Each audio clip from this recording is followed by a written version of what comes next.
नमस्कार, मैं हूं विवेक रंजन और आप देख रहे हैं द क्रेडिबल न्यूज मॉर्निंग समाचार में आपका स्वागत है। इस बुलेटिन में खबरें और भी हैं, मगर इस समय की नेशनल न्यूज में दिल्ली में लाल किले के पास हुए ब्लास्ट की खबर। दिल्ली में सोमवार को लाल किले मेट्रो स्टेशन के पास बाहर तेज धमाके से पूरी दिल्ली हिल गई। लाल किले के करीब सुनहरी मस्जिद की पार्किंग में खड़ी हुंडई i20 कार का इस्तेमाल धमाके में किया गया। धमाका इतना तेज था कि 2 किलोमीटर दूर तक उसकी गूंज सुनाई दी। कार के आसपास खड़े लोगों के चीथड़े उड़ गए। दिल्ली लाल किले के पास हुए इस हमले का कनेक्शन फरीदाबाद आतंकी मॉड्यूल से बताया जा रहा है, जहां 10 अक्टूबर की सुबह सैकड़ों किलो विस्फोटक और हथियार बरामद किए गए थे। इस साजिश में 2 डॉक्टर, अनंतनाग का आदिल अहमद और पुलवामा का मुजम्मिल शकीर को गिरफ्तार किया गया था, जबकि तीसरा डॉक्टर उमर मोहम्मद फरार था। सुरक्षा एजेंसियों को शक है कि लाल किले में आत्मघाती हमला किया गया है और कार सवार शख्स उमर मोहम्मद हो सकता है। अब एक सीसीटीवी फुटेज लगातार सोशल मीडिया पर और न्यूज में चल रहा है, जिसमें यह बताया जा रहा है कि जो व्यक्ति उस गाड़ी में बैठा हुआ है वो उमर मोहम्मद हो सकता है। अब लगातार सुरक्षा एजेंसियां मुस्तैद हो गई हैं, इसकी लगातार जांच चल रही है और फरीदाबाद में जो विस्फोटक बरामद किया गया था उससे इसका कनेक्शन ढूंढा जा रहा है। सेल सूत्र बता रहे हैं कि लाल किले के पास हुए कार ब्लास्ट और फरीदाबाद टेरर मॉड्यूल एक ही है, जिसका खुलासा 9 नवंबर की रात को ही हो गया था। i20 कार में आतंकी उमर मोहम्मद सवार था, ऐसा अभी अंदाजा लगाया जा रहा है। हालांकि कई न्यूज चैनल इसे एकदम पुख्ता मान रहे हैं। सूत्रों के हवाले से ये जानकारी भी मिल रही है कि कहना है कि हमले को लेकर एजेंसियों को फिदायीन हमले का शक भी है। जिस कार में ब्लास्ट हुआ उसके मालिक तारिक को भी पुलवामा में हिरासत में ले लिया गया है। हालांकि पुलिस ने अभी तक इसकी आधिकारिक पुष्टि नहीं की गई है। एजेंसियां कई एंगल से इस धमाके की जांच में जुटी हुई हैं। धमाके को लगभग 12 घंटे हो चुके हैं और इस दौरान कई अहम सुराग जांच एजेंसियों के हाथ लगे हैं।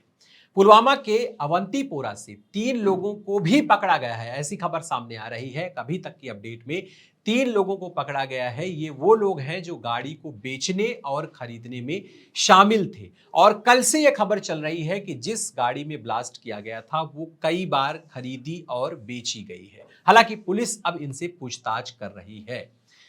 लाल किले के पास हुए बम धमाके की जांच तेजी से की जा रही है। घटना स्थल पर लगे सीसीटीवी फुटेज पुलिस खंगालने में लगी हुई है और अभी इस मामले में 4 लोगों को गिरफ्तार कर लिया गया है, उन्हें हिरासत में ले लिया गया है। प्रधानमंत्री नरेंद्र मोदी ने दिल्ली के इस हमले को लेकर के मृतकों के परिजनों के प्रति अपनी संवेदना व्यक्त की और उन्होंने लिखा आज शाम, यानी कि कल उनका जो ट्वीट आया था एक्स पर, उन्होंने लिखा कि आज शाम दिल्ली में हुए विस्फोट में अपनों को खोने वालों के प्रति संवेदना, घायलों के शीघ्र स्वस्थ होने की कामना करता हूं। इस विस्फोट में प्रभावित लोगों की सहायता अधिकारी कर रहे हैं। गृह मंत्री अमित शाह और अन्य अधिकारियों के साथ मैंने स्थिति की समीक्षा की। वहीं अरविंद केजरीवाल का भी ट्वीट सामने आया। उन्होंने लिखा कि लाल किले के पास हुए धमाके की खबर बेहद चिंताजनक है। बताया जा रहा है कि इसमें कुछ लोगों की जान भी गई है। ये बेहद दुखद है। पुलिस और सरकार को तुरंत इसकी जांच करनी चाहिए कि यह धमाका कैसे हुआ और क्या इसके पीछे कोई बड़ी साजिश तो नहीं है। दिल्ली की सुरक्षा को लेकर लापरवाही बर्दाश्त नहीं की जाएगी। हालांकि केंद्रीय गृह मंत्री ने कल घटनास्थल का दौरा भी किया और उससे पहले अमित शाह ने कहा कि दिल्ली में हुए धमाके में जान गंवाने वालों की मौत से मैं शब्दों से परे दुखी हूं। जिन लोगों ने अपने प्रियजनों को खोया है उनके प्रति मेरी संवेदनाएं हैं। मैंने घटनास्थल का दौरा किया और अस्पताल में घायलों से मुलाकात की। मैं उनके शीघ्र स्वस्थ होने की कामना करता हूं। देश की शीर्ष जांच एजेंसियां पूरी गंभीरता और तेजी से इस मामले की जांच कर रही हैं। घटना के हर पहलू की गहराई से पड़ताल की जाएगी।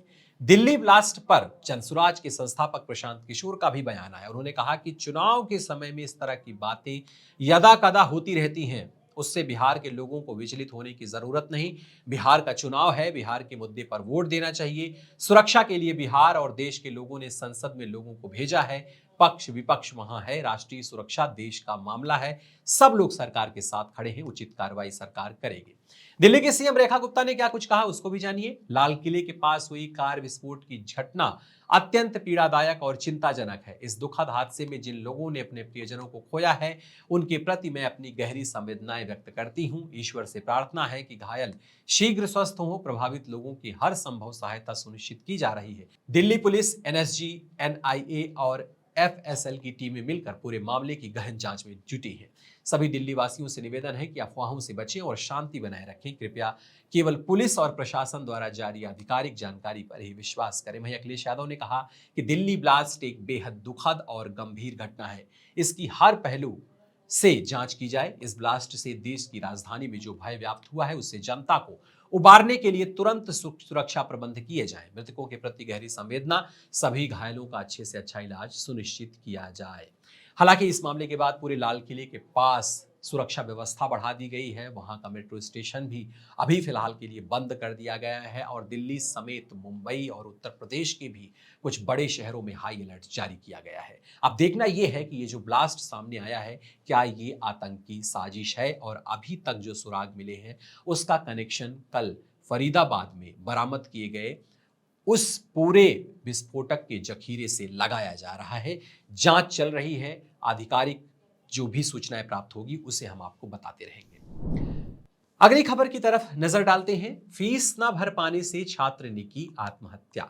अक्सर ऐसी खबरें सामने आती हैं जहां पर किसी स्कूल में, किसी कॉलेज में, किसी विश्वविद्यालय में लोग फीस न भर पाने के कारण या तो पढ़ाई छोड़ देते हैं या तो मानसिक रूप से परेशान हो जाते हैं। लेकिन ये जो खबर है कि फीस नहीं भर पाया और अंततः उस छात्र को आत्महत्या करनी पड़ी, ये मामला बुढ़ाना कस्बे का है, जहां शनिवार को एक छात्र ने खुद को आग लगा ली। 70% उसकी शरीर जल गए, जिसके बाद उसे दिल्ली के सफदरगंज अस्पताल में भर्ती कराया गया और वहीं पर इलाज के दौरान रविवार शाम को उसकी मौत हो गई।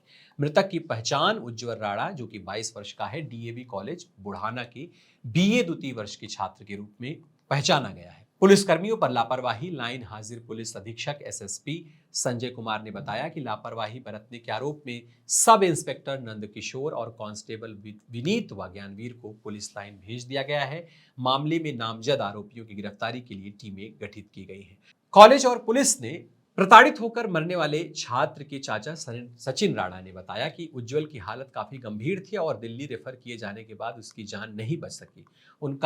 उसका शव सोमवार को पैतृक गांव पहुंचेगा। मृतक की बहन सलोनी राणा ने college manager Arvind Garg, principal Pradeep Kumar, शिक्षक संजीव कुमार और 3 पुलिसकर्मियों के खिलाफ थाने में शिकायत दर्ज कराई है। परिवार का आरोप है कि परीक्षा से रोकने पर उज्जवल ने कॉलेज में विरोध दर्ज कराया था। इस दौरान प्रिंसिपल ने पुलिस बुलाई और पुलिसकर्मियों ने उसे प्रताड़ित किया, जिससे आक्रोशित होकर उसने यह कदम उठाया।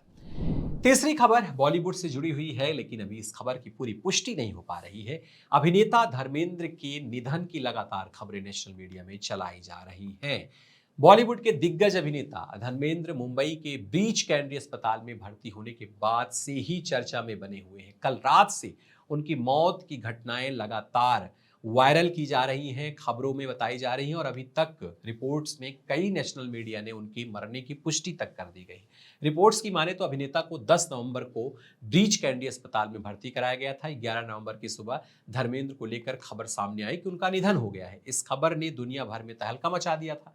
धर्मेंद्र के निधन की खबर चारों ओर फैलने के बाद अब उनकी बेटी ईशा देओल ने इन अफवाहों को गलत बताया। ईशा देओल ने सोशल मीडिया के माध्यम से एक पोस्ट शेयर कर बताया कि उनके पिता धर्मेंद्र ठीक है और उनके स्वास्थ्य में सुधार हो रहा है। धर्मेंद्र और हेमा मालिनी की बेटी ईशा देओल ने अपने पिता के निधन की खबरों को खारिज कर दिया है। उन्होंने इंस्टाग्राम अकाउंट पर पोस्ट करते हुए बताया कि दिग्गज अभिनेता की हालत स्थिर है। उन्होंने लिखा, लगता है मीडिया हद से ज्यादा एक्टिव है और झूठी खबरें फैला रही है। मेरे पिता की हालत स्थिर है और वे ठीक हो रहे हैं। हम सभी से रिक्वेस्ट करते हैं कि हमारी फैमिली को प्राइवेसी दें। पापा के जल्द से जल्द स्वस्थ होने की प्रार्थना करने के लिए धन्यवाद।